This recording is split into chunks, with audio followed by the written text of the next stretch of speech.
Good morning, good afternoon, good day, friends. This is the Encourager, and continuing on with Matthew. So today I'm in Matthew chapter 4.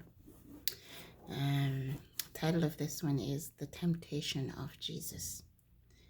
Then Jesus was led up by the Spirit into the wilderness to be tempted by the devil.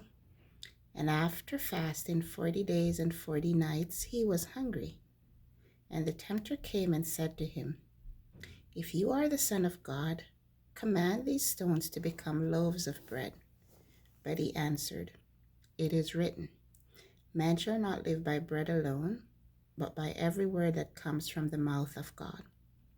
Then the devil took him to the holy city and set him on the pinnacle of the temple and said to him, "If you are the Son of God, throw yourself down, for it is written, he will command his angels concerning you, and on their hands they will bear you up, lest you strike your foot against a stone."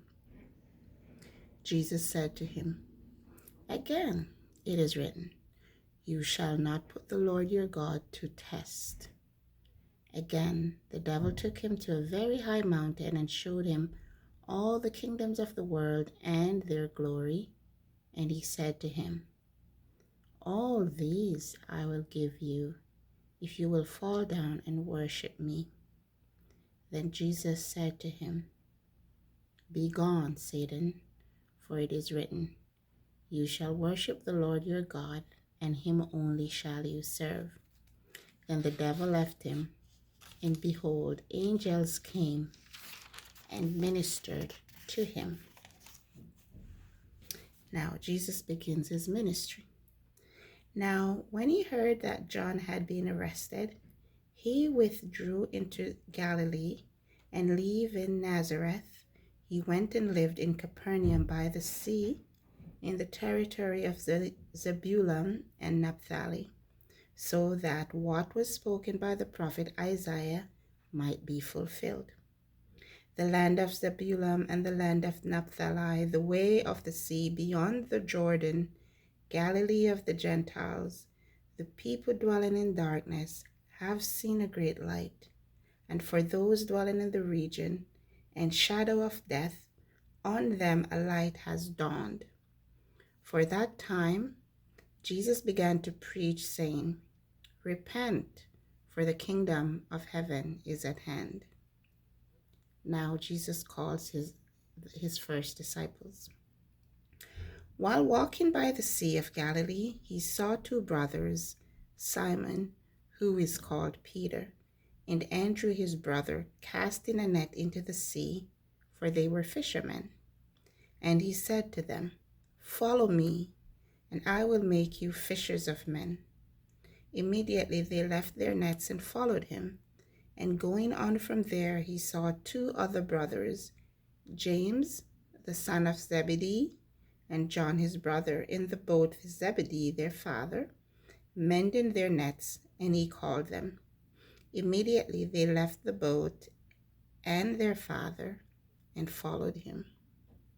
Now Jesus ministers to a great crowd. And he went throughout all Galilee, teaching in their synagogues and proclaiming the gospel of the kingdom and healing every disease, every affliction among the people. So his fame spread throughout all Syria, and they brought him all the sick, those afflicted with various diseases and pains, those oppressed by demons, those having seizures and paralytics, and he healed them. And great crowds followed him from Galilee and the Decapolis, and from Jerusalem and Judea, and from beyond Jordan. That is the end of Matthew chapter 4. And I was reading from the English Standard Version. Again, that was Matthew chapter 4. I just want to drop just a few words of encouragement for you today. I know many will read the Bible and not readily understand But if you make reading the Bible a habit, it will become clear to you. Today, I'd like to encourage you, as I've always said in these posts, that the Bible is our instruction manual. And of course, we're in 2021, and you're in 2021 if you're reading this. It's not that, it's before. Everything that is happening in our world, around our world, is laid out in the instruction manual of the Bible. I know there are a lot of people that may be overwhelmed. There may be a lot of people that are just frustrated with just the way things are going in. And I'm one of them too. I'm no exception, even though I'm here giving encouragements. And the encouragements are also for me, because I do believe we're all in the same thing right now. We're all walking through the same stuff right now. A lot of us are at home under lockdown because of this COVID issue, which I believe there's a bigger issue at hand. And not everyone is adjusting well to this. It can be it can and it is overwhelming at times. But I find comfort in Jesus Christ. Why? Because I know that I know, and I know that I know, and I believe with every fiber of my being that Jesus Christ is my hope, and he is the hope for the entire world. But I'd like to say, like, we're a fast food kind of people. We like things, we want things to happen speedily, and we want resolution right away. We don't want to go through processes. But I'm here to encourage you, to let you know that life is process. From the moment you were born, like, we are processing everything we walk through. And when you go to the instruction manual and you start to study, read through, and I assure you the Lord will give you understanding, then you'll understand more about life in general. We are passing through, and we are lent time, all of us, and we all have an expiry date, though we don't know what the date is. We're passing through, so if we're passing through, we have a destination, and it is up to each and every one of us to ensure that our destination is exactly where we want to get to. Now, for me, my destination is Jesus Christ, because he's my hope, and he tells me, I have gone to prepare a place for you, and I will return. Of course, he has not returned yet, and that's simply because he's patient, simply because he does not want anyone to perish. And I think a lot of times we're expecting God to wave like a magic wand to just deliver us from our circumstances. And history will show, especially if you're a parent or tutor, nothing is learned by just for example, like for me particularly, if I'm trying to teach my son something, I don't give him the answers right away. I help him walk through it. So there is a lot for us to learn in order for us to be on the right track, on the right path towards our destination. And the creator of the universe has given us free will, because he did not create us as puppets. He created us to be individual free thinking being. So I would encourage you today, if you're feeling frustrated, pick up the Bible and go through it. There is no right or wrong way in going through the Bible. Just pick it up and just find something in there to read, and it will calm your soul, because you do have a soul. It will instruct you. It will open up a door that you perhaps never even thought existed. And it will give you a sense of peace, and hope will become alive for you, because I know for now a lot of people have lost hope. And I'm here to encourage you, to let you know that honestly, you're not going to find hope, true hope, I should say, in your government, in your family, in your friends. You will find some sort of hope, but that is temporary. We're looking for a solid hope, a hope for better. And as this, for us human beings, sometimes it's hard to see or to understand that there are better days ahead, but it is up to us to work towards that and wait. Patience, waiting on Jesus Christ, because everything that we walk through, everything that we encounter, there are instructions in the Bible of how to live, how to be with your family, how to be with your friend, how to recognize that God is, knowing that we did not put ourselves here.